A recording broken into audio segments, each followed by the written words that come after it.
All right, so this time we're looking at the operations of arithmetic.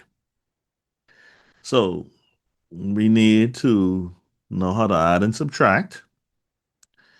We need to identify to use the term sum and difference. We need to know how to multiply and divide. Therefore, we need to know the terms product and quotient. And then finally, we need to express remainders as fractions or as a decimal.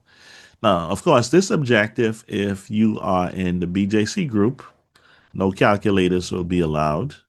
BGCSE students can use calculators.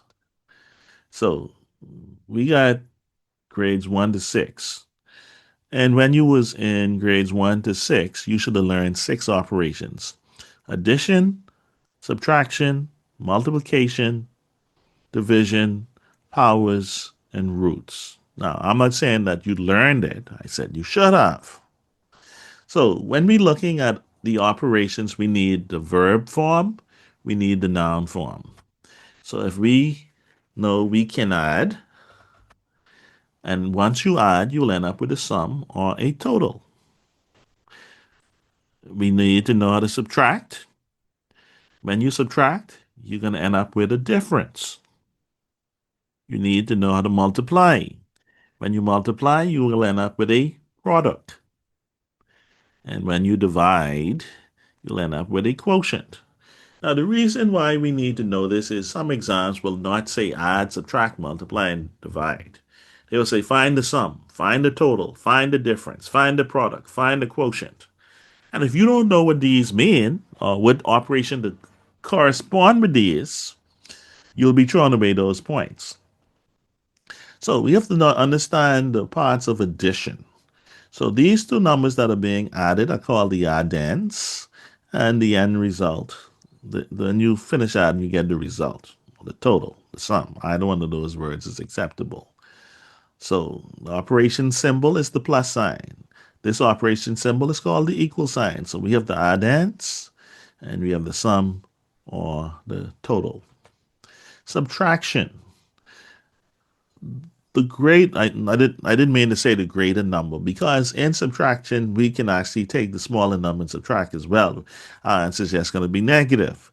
But the number that is being used is called the minuend, and what is being taken away from the minuend is called the subtrahend. Subtrahend. I know I mispronounced that, but anyways, we don't use this word in conversation too often, so please forgive me. And so when the minuend takes away the subtrahend, you end up with a difference. Now, when it comes to multiplying, you have the multiplier and the multiplicand, which gives you the product. Now, these two numbers can switch. So you don't have to put the 7 in front. The 3 can be in front. So the 3 can be the multiplier and the 7 can be the multiplicand. It really don't even matter. So here, same thing, multiplicand, multiplier gives us a product. Now, division is one of those things where you have to remember a bunch of words. We got 4 words here. So we start off with the divisor. That's what's dividing into the number. The number that the divisor is going into is called the dividend. Whatever you get when you divide is called the quotient. And sometimes when you divide, you end up with a remainder. So the divisor goes into the dividend, giving you a quotient, and you can show the remainder R1 up here, or you can leave the remainder down here.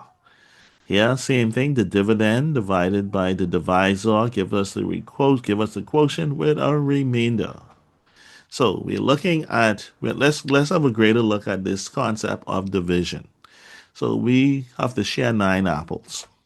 And we got to share it with Derek and Drake and Darren. So this is easy for you guys to do. We already know the answer, but this is how division works. It's this concept of sharing. We have to remember that. So we give an apple to Darren, and we give one to Drake. Give one to Derek. Everybody got one now, but we still have more apples.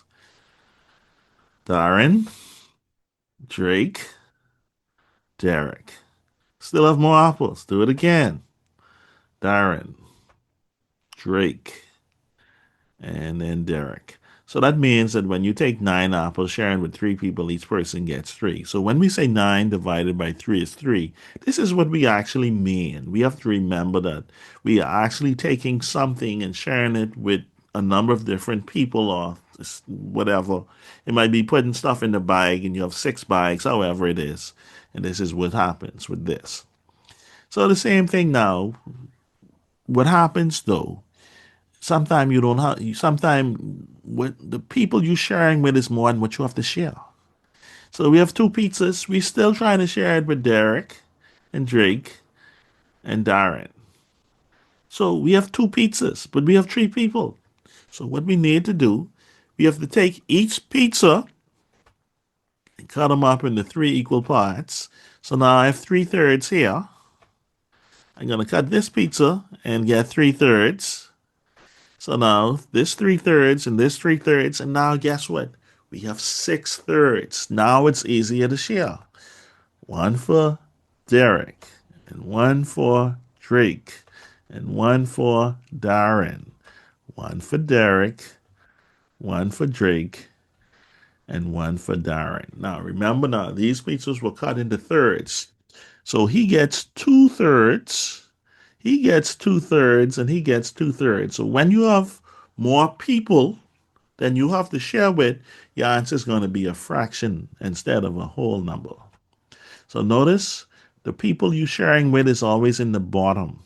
So whether the number is larger than 3 or smaller than 3, 9 divided by 3 is 3. Two thirds, just stick like that. This number don't change. 2 out of 3, two thirds. That's it. Now let's look at what happens when you're sharing 9 apples. But you have 4 people this time. So you go ahead sharing. You give Derek one, and you give Devin one, and you give Drake one. No, let Darren get that one. Give Drake one. Now we could go through the process again. Derek, Devin, Darren, Drake. Now everybody has 2 apples, 2 whole apples, but you got 1 apple left. You are asked to share it. So you cut this apple into 4 equal parts. So I mean each person is going to get 2 whole apples plus a quarter of the apple. So the way we look at that is this. 4 goes into 9 two times, and there's 1 left over. That's our remainder. How do we treat the remainder? We take that remainder and we cut it up into the portions that is necessary. So 9 divided by 4 is 2 and 1/4. So we understand this concept too because let's say we had 9 quarters. That's $2.25 or 2 1/4 of a dollar. It's a similar scenario. And then this was some practice that we have to look at. You always put the people in the bottom. 24 divided by 6 is 4. Each person get 4. This time if you share with 8, 24 divided by 8 is 3. If you have 5 to share with 6, remember the people on the bottom. This is less than 1. It's just going to be 5, 6. You don't try and figure it out. Just write the fraction and move on. Sometimes there's going to be a leftover. So 19 divided by 6. 3 is going to go in. You're going to do this 3 times with 1 remainder. And you take that 1 and you share it with the 6 people.